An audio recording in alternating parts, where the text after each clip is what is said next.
নমস্কার বন্ধুরা, ট্রেন্ডিং বাংলায় আপনাদেরকে স্বাগত। আপনারা কি খেয়াল করেছেন হঠাৎ করে ভারত পাকিস্তান সীমান্তের আকাশে ড্রোনের আনাগোনা কেন বেড়ে গেল? কেন এমন এক সময়ে পাকিস্তানি ড্রোন দেখা যাচ্ছে যখন তুরস্ক তাদের ড্রোন প্রযুক্তিতে কোটি কোটি ডলার ঢালছে? তাহলে এটা কি শুধুমাত্র নজরদারি, নাকি এর পিছনে আছে কোনো বড় সামরিক বার্তা? আজকের যুদ্ধ কি আর ট্যাঙ্ক আর সৈন্য হবে, নাকি আকাশের অদৃশ্য ড্রোনই ঠিক করে দেবে ভবিষ্যতে যুদ্ধের ফলাফল? অপারেশন সিঁদুরের পর পাকিস্তান কি প্রস্তুতি নিচ্ছে, আর ভারতের এয়ার ডিফেন্স কি সত্যিই এতটাই শক্তিশালী? আজকের ভিডিওতে আমরা এইসব প্রশ্নের পর্দা ফাঁস করব। দেখুন, প্রথম থেকে আমরা বলে আসছি, পাকিস্তান ভারতের সামরিক শক্তির কাছে টিকতে পারবে না, কিন্তু তাদের মাথার ওপর কিছু শক্তিশালী দেশের হাত আছে। তাদের সাহসেই পাকিস্তান এত নাচানাচি করে, এমনটাই আমরা প্রত্যেকবারই জানতে পারি। সম্প্রতি আপনারা নিশ্চয়ই একাধিক রিপোর্ট আর খবরও দেখে নিয়েছেন, যেখানে বলা হচ্ছে ভারতীয় ভূখণ্ডের ওপর হঠাৎ করে পাকিস্তানি ড্রোনের উপস্থিতি লক্ষ্য করা যাচ্ছে। ভারতীয় সেনার সঙ্গে সঙ্গে প্রতিক্রিয়া দেখিয়েছে, ফায়ারিং শুরু হয়েছে, আর তারপরেই সেই ড্রোনগুলো এলাকা ছেড়ে পালিয়ে গেছে। এই ঘটনাগুলো এমন এক সময়ে ঘটছে যখন তুরস্ক পাকিস্তানের ড্রোন তৈরির ক্ষমতায় বড়সড় বিনিয়োগ করছে। অবশ্য ভারতের পিছনে পাকিস্তান এই প্রথমবার যে পড়ে রয়েছে এমনটা নয়, যতবার পিছনে লেগেছে ততবারই তাদের বড় বড় ক্ষয়ক্ষতি হয়ে গেছে। আশা করছি এবারও হতে পারে। ফলে বিষয়টা ভারতের জন্য নিঃসন্দেহে হয়তো একটা বড় সতর্ক বার্তা। অনেকে হয়তো ভাবছেন এই ড্রোন দেখা যাওয়ার ঘটনা শুধু একজন এলওসির মধ্যেই সীমাবদ্ধ ছিল, কিন্তু বাস্তবটা হলো কিছু ড্রোন ইন্টারন্যাশনাল বর্ডারও অতিক্রম করে গেছে। সাম্বা, রাজৌরি আর পুঞ্চ, এই তিনটি এলাকায় একাধিক প্রত্যক্ষদর্শী আকাশে ড্রোন উঠতে দেখেছেন। স্বাভাবিকভাবেই প্রশ্ন উঠছে, পাকিস্তান আসলে কি করতে চাইছিল? এই প্রশ্ন যারা দেখেছেন তাদের মধ্যে তো অবশ্যই আসবে যে পাকিস্তান আসলে কি করতে চাইছে। তারা কি ভারতের সেন্সিটিভ এলাকাগুলোতে ড্রোন পাঠিয়ে আমাদের রাডার আর এয়ার ডিফেন্স সিস্টেম কতটা দ্রুত এবং কার্যকরভাবে কাজ করে সেটা কি পরীক্ষা করছিল? কারণ আজ প্রায় সব মিলিটারি বিশ্লেষক কি মনে করেন, ভবিষ্যতে যদি ভারত পাকিস্তানের মধ্যে সংঘর্ষ হয়, সেই যুদ্ধের কেন্দ্রে থাকবে ড্রোন প্রযুক্তি। অপারেশন সিঁদুরের সময় ভারত যে কতটা এগিয়েছিল তা আমরা সবাই দেখেছি।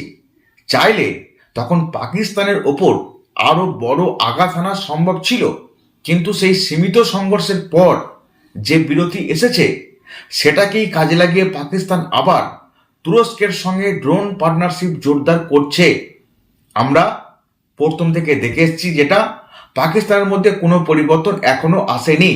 বারবার তারা ভারতকে চাপে ফেলতে চায়, উল্টে নিজেরাই চাপে পড়ে যায়। বন্ধু রাষ্ট্র অনেকের সঙ্গে হাত মেলায়, ভারতের করতে কিছু পারে না, আর জীবনে কখনো পারবে বলে আমাদের মনেও হয় না। ভারত তার উপযুক্ত জবাব সবসময় তাদেরকে দিচ্ছে এবং দেবেও। তুর্কিশ মিডিয়াতেই প্রকাশ পাচ্ছে যে পাকিস্তানে ড্রোন অ্যাসেম্বলি ফ্যাক্টরি খোলার পরিকল্পনা চলছে। প্রায় $900 মিলিয়ন ডিলের কথাও শোনা যাচ্ছে। আগে পাকিস্তান মারাত্মক আর্থিক সংকটে ছিল, কিন্তু এখন IMF এবং ওয়ার্ল্ড ব্যাংক থেকে টাকা আসছে তাদের কাছে।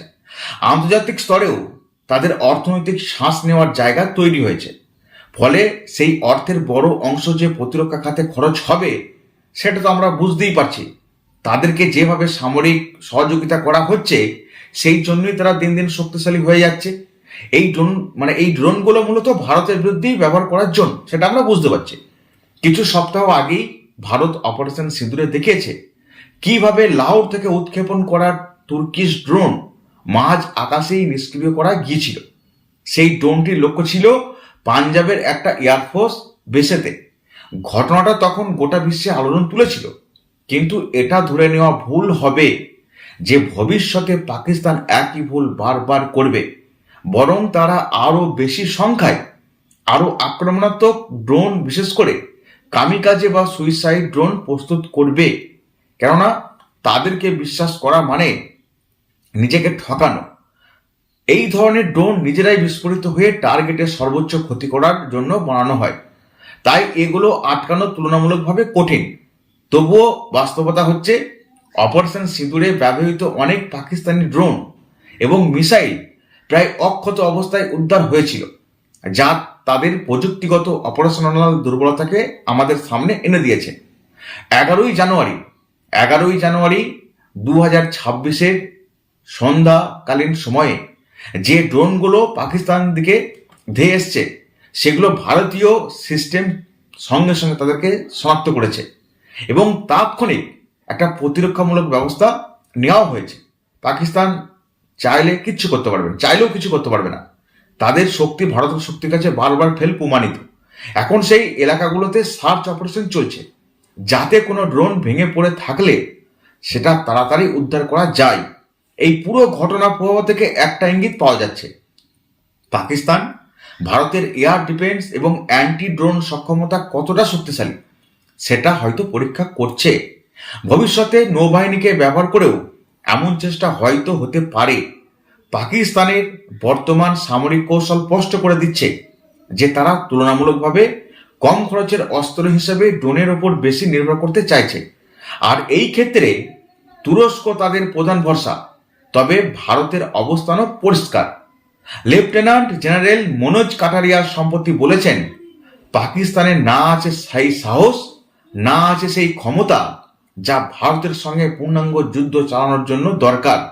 থাউজেন্ড কাটসের মাধ্যমে ভারতকে দুর্বল করার নীতি ব্যর্থ হয়েছে, আর পরবর্তী সংঘর্ষ হলে সেটা আর সীমিত থাকবে না, সব সামনাসামনি হবে। তাই এমন সময়ে আমাদের সবচেয়ে বড় শক্তি হচ্ছে জাতীয় ঐক্য।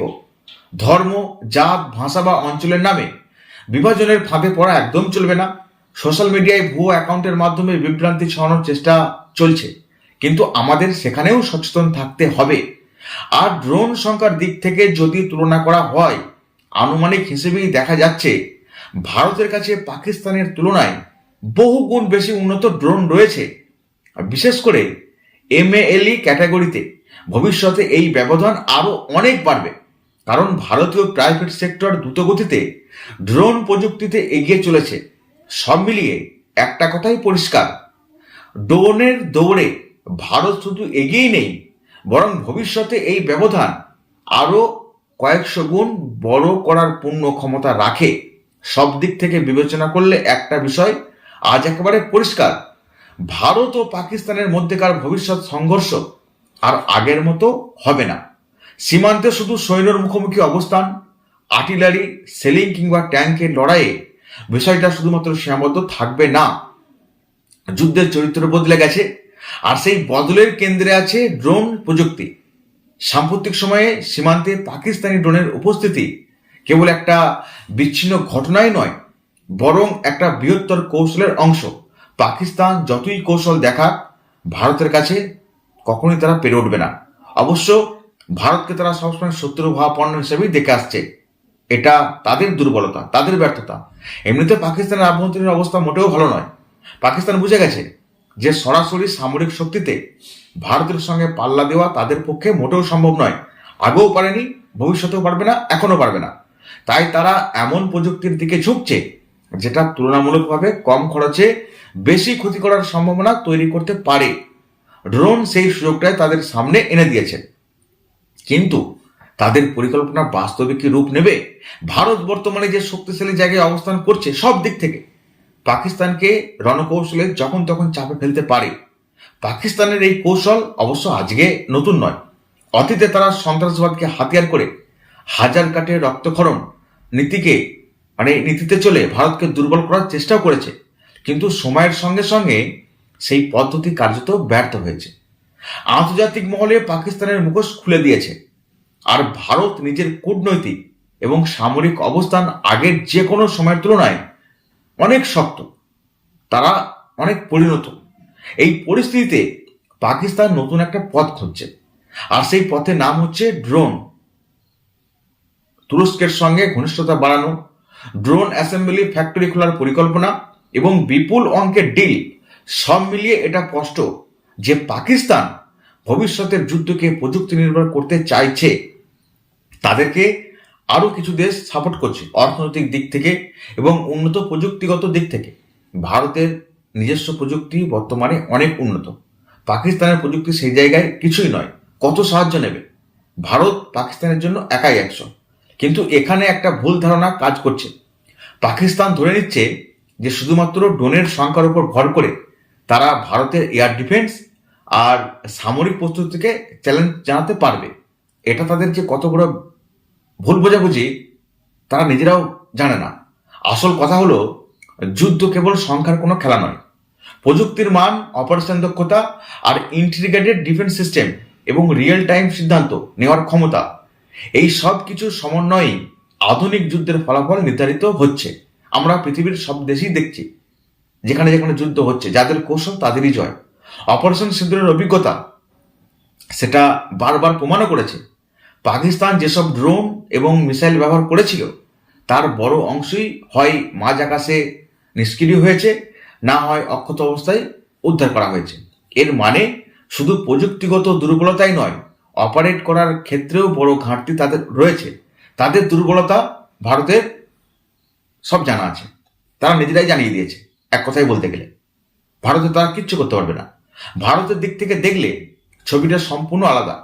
ভারত শুধু ড্রোন ব্যবহারকারী দেশই নয়, দ্রুত গতিতে ড্রোন নির্মাতা দেশ হিসেবেও বর্তমানে তারা আত্মপ্রকাশ করছে।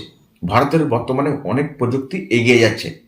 সরকারি উদ্যোগের পাশাপাশি প্রাইভেট সেক্টরের ক্ষেত্রেও অভূতপূর্ব ভূমিকা নিচ্ছে।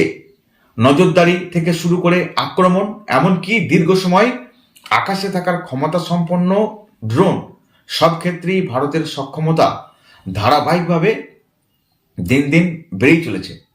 এতে ভারতের শক্তি দ্বিগুণ হচ্ছে। আর পাকিস্তানের তো আপনারা সবই জানেন। শুধু তাই নয়, ভারত ইতিমধ্যেই অত্যাধুনিক antidrone system, multi layer air defence এবং ইলেকট্রনিক ওয়ারফেয়ার প্রযুক্তি মোতায়েনও করেছে, যেটা শত্রু ড্রোনকে শুধু ধ্বংস করাই নয়, অনেক ক্ষেত্রে তাদের নিয়ন্ত্রণ ব্যবস্থাকে অকেজো করে দিতে পারে। বুঝতে পারছেন ভারত বর্তমানে কত শক্তিশালী জায়গায় রয়েছে। পাকিস্তান যতই তুর্কিশ ড্রোনের সাহায্য নিক, তারা কিন্তু সেই তাদের দুর্বলতাই প্রকাশ করছে বারবার করে। এই কঠিন বাস্তবতার মধ্যেই সীমান্তের সাম্প্রতিক ড্রোন তৎপরতাকে দেখতে হবে। এগুলো আসলে সরাসরি হামলা করার চেষ্টা অবশ্য ছিল না, বরং ভারতের প্রতিরক্ষা ব্যবস্থার প্রতিক্রিয়া সময়, শনাক্তকরণ ক্ষমতা এবং সিদ্ধান্ত গ্রহণের গতি পরীক্ষা করার একটা প্রচেষ্টা তাদের মধ্যে ছিল। ভারতীয় সেনা এবং নিরাপত্তা বাহিনী যেভাবে দ্রুত পরিস্থিতি নিয়ন্ত্রণে এনেছে, তাতে এটা স্পষ্ট যে পাকিস্তানের এই পরীক্ষাও খুব একটা সফল হয়নি। বরং উল্টোভাবে তারা আবারও বুঝে গেছে যে ভারতের আকাশ প্রতিরক্ষা এখন আগের তুলনায় অনেক বেশি সতর্ক এবং কার্যকর, অনেক বেশি শক্তিশালী। তারা চাইলেও ভারতের কিছু করতে পারবে না নজরদারি, তারা সফল হবে না। অনেক চেষ্টা করেছে আগে, এখনো করছে, ভবিষ্যতে হয়তো করে যাবে, কিন্তু সফল কোনো ক্ষেত্রে হবে না। ভারত আগের ভারত নয়, বর্তমানে ভারত অনেক শক্তিশালী, সে জায়গায় পাকিস্তান ক্ষুদ্র কণা মাত্র। তবে সামরিক প্রস্তুতির পাশাপাশি আরেকটা দিক আমাদের সমানভাবে গুরুত্ব দিতেই হবে, তা হলো আভ্যন্তরীণ ঐক্য। ইতিহাস বারবার দেখিয়েছে, যখনই কোনো দেশ সামরিকভাবে শক্তিশালী হতে শুরু করে, তখন শত্রু শক্তির সরাসরি যুদ্ধের পাশাপাশি আভ্যন্তরীণ বিভাজন তৈরির চেষ্টা করে। ধর্ম দিয়ে, জাত দিয়ে, ভাষা বা অঞ্চলের নামে সমাজকে ভাগ করার ষড়যন্ত্র, এটা আমরা আজকে নতুন কিছু দেখছি না। আজকে ডিজিটাল যুগে এই কাজটা আরো সহজ হয়ে গেছে। ভুয়ো সোশ্যাল মিডিয়া অ্যাকাউন্ট, বিভ্রান্তিকর তথ্য, উদ্দেশ্য প্রণোদিতভাবে প্রপাগন্ডা, সব মিলিয়ে একটা সমান্তরাল যুদ্ধ সবসময় চলছেই, সেটা আমরা দেখতে পাচ্ছি। তাই জাতীয় নিরাপত্তার প্রশ্নে শুধু সেনাবাহিনী এবং অস্ত্রের উপর ভরসা করলেই হবে না। নাগরিক হিসেবে আমাদের সচেতনতা এবং সংযম সমানভাবে গুরুত্বপূর্ণ। দেশের সেনা তো রয়েছেই, সেটা তারা দেখে নেবে। লেফটেন্যান্ট জেনারেল মনোজ কাটারিয়ার বক্তব্য এই প্রসঙ্গে বিশেষভাবে তাৎপর্যপূর্ণ। তিনি খুব স্পষ্টভাবে বলেছেন যে পাকিস্তানের না আছে সেই সাহস, না আছে সেই সামরিক এবং অর্থনৈতিক ভিত্তি, যা ভারতের সঙ্গে দীর্ঘমেয়াদী এবং পূর্ণাঙ্গ সংঘর্ষ চালানোর দরকার। একই সঙ্গে তিনি এটাও মনে করিয়ে দিয়েছেন যে ভবিষ্যতের সংঘর্ষ সীমিত থাকবে না। ভারতের যেভাবে আমরা পাকিস্তানকে সাবধানী বাণী দেখছি পাকিস্তানের উদ্দেশ্যে, সেখান থেকে বোঝা যাচ্ছে যে যদি সংঘর্ষ বা যুদ্ধ লাগে, পাকিস্তানের কি হাল হতে পারে। অর্থাৎ যদি পরিস্থিতি নিয়ন্ত্রণের বাইরে যায়, তাহলে স্থল, জল এবং আকাশ সব ফ্রন্টেই সমানভাবে লড়াই চলতে পারে। এই বাস্তবতা মাথায় রেখেই ভারতের প্রস্তুতি চলছে, আর সেটাই আমাদের আত্মবিশ্বাসের মূল কারণ। আর একটা গুরুত্বপূর্ণ বিষয় হলো আন্তর্জাতিক একটা প্রেক্ষাপট। আজ ভারত এমন একটা অবস্থানে দাঁড়িয়ে আছে যেখানে তার কূটনৈতিক এবং অর্থনৈতিক শক্তি সামরিক শক্তিকে আরো শক্ত ভিত্তি গড়ে দিচ্ছে। বিশ্ব রাজনীতিতে ভারতের গুরুত্ব বেড়েছে। বর্তমানে আমরা দেখতে পাচ্ছি বিশ্ব রাজনীতিতে ভারতের অবস্থান কিন্তু অনেক শক্ত, আর সেই কারণেই পাকিস্তানের জন্য আগের মতো ছায়ার আড়ালে কাজ করা দিন দিন কঠিন হয়ে উঠেছে। তুরস্কের সঙ্গে পাকিস্তানের ড্রোন সহযোগিতাও আন্তর্জাতিক নজর এড়িয়ে যাচ্ছে না। এর মানে বুঝতে পারছেন আপনারা? এর মানে কিন্তু খুব একটা ভালো হবে না। এর মানে ভবিষ্যতে পাকিস্তান যদি এই প্রযুক্তি ব্যবহার করে বড় কোনো উস্কানি দেয়, তাহলে তার কূটনৈতিক মূল্য তাদেরকে চরম ভাবে দিতে হবে। পাকিস্তানকে এই কথাটাও মনে রাখতে হবে। তারা যদি ভাবে যে তাদের ইচ্ছা মতো কাজ করবে, আন্তর্জাতিক কূটনীতির কাছে তাদেরকেও পিছু হটতে হবে। সব মিলিয়ে একটা কথা আমরা বলতেই পারি, পাকিস্তানের ড্রোন কেন্দ্রিক কৌশল ভারতের জন্য নতুন কোনো আতঙ্কের কারণ মোটেও না, বরং এটা ভবিষ্যতের যুদ্ধের বাস্তবতা সম্পর্কে আমাদের আরো আগে থেকে সজাগ করে তুলল। ভারত সেই বাস্তবতার জন্য পুরোপুরি প্রস্তুত, প্রযুক্তিগতভাবে, কৌশলগতভাবে এবং মানসিকভাবেও। তবে এই প্রস্তুতির সঙ্গে সঙ্গে আমাদের অনেক কিছু মনে রাখতে হবে। মনে রাখতে হবে, যুদ্ধ জেতা শুধু অস্ত্র দিয়েই সম্ভব নয়, ঐক্য, শৃঙ্খলা এবং সচেতনতা দিয়েও হয়। যখন দেশের ভিতরের মানুষ একসঙ্গে দাঁড়াবে, তখন বাইরের কোনো শক্তি সেই দেশকে দুর্বল করতে পারবে না। আমাদের ভারত দেশকে পাকিস্তান যতই কুনজর দিক, তারা কিছুই আগেও করতে পারেনি, ভবিষ্যতেও করতে পারবে না। ভারত এই মুহূর্তে অনেক শক্তিশালী জায়গায় অবস্থান রয়েছে সব দিক থেকে, অর্থনৈতিক, সামরিক শক্তি, পারমাণবিক শক্তি, এভরিথিং, সব দিক থেকে। এই কারণেই আজ সবচেয়ে যেটা গুরুত্বপূর্ণ বিষয়, ভয় নয়, আমাদের আত্মবিশ্বাস, আর বিভাজন নয়, আমাদেরকে এক হয়ে থাকতে হবে। এবং কোনো গুজব নয়, বাস্তবতার উপর দাঁড়িয়ে থাকতে হবে। পাকিস্তান কি করছে, তারা কোন পথে হাঁটছে, সেটা আমাদের অবশ্যই বিশ্লেষণ করা জরুরি, কিন্তু তার চেয়েও বেশি জরুরি হচ্ছে আমাদের নিজেদের শক্তিকে নতুন করে চেনা। ভারত আজ শুধু প্রতিক্রিয়া দিয়া দেশ নয়, বরং ভবিষ্যতের যুদ্ধে নিয়ম নির্ধারণ করার ক্ষমতা রাখে। ড্রোন হোক বা অন্য কোনো প্রযুক্তি, ভারত সবসময় প্রস্তুত আছে, তারা কিছুই করতে পারবে না। আর সেই প্রস্তুতির মূল ভিত্তি হলো আমাদের সামরিক সক্ষমতার পাশাপাশি জাতীয় ঐক্য। আর যতদিন এই ঐক্য আমাদের অটুট থাকবে, ততদিন কোনো ড্রোন, কোনো ষড়যন্ত্র বা কোনো হুমকি ভারতের পথ আটকাতে পারবে না। এমন হাজার হাজার পাকিস্তান ভারতকে স্পর্শও করতে পারবে না, যদি আমরা একসঙ্গে থাকি।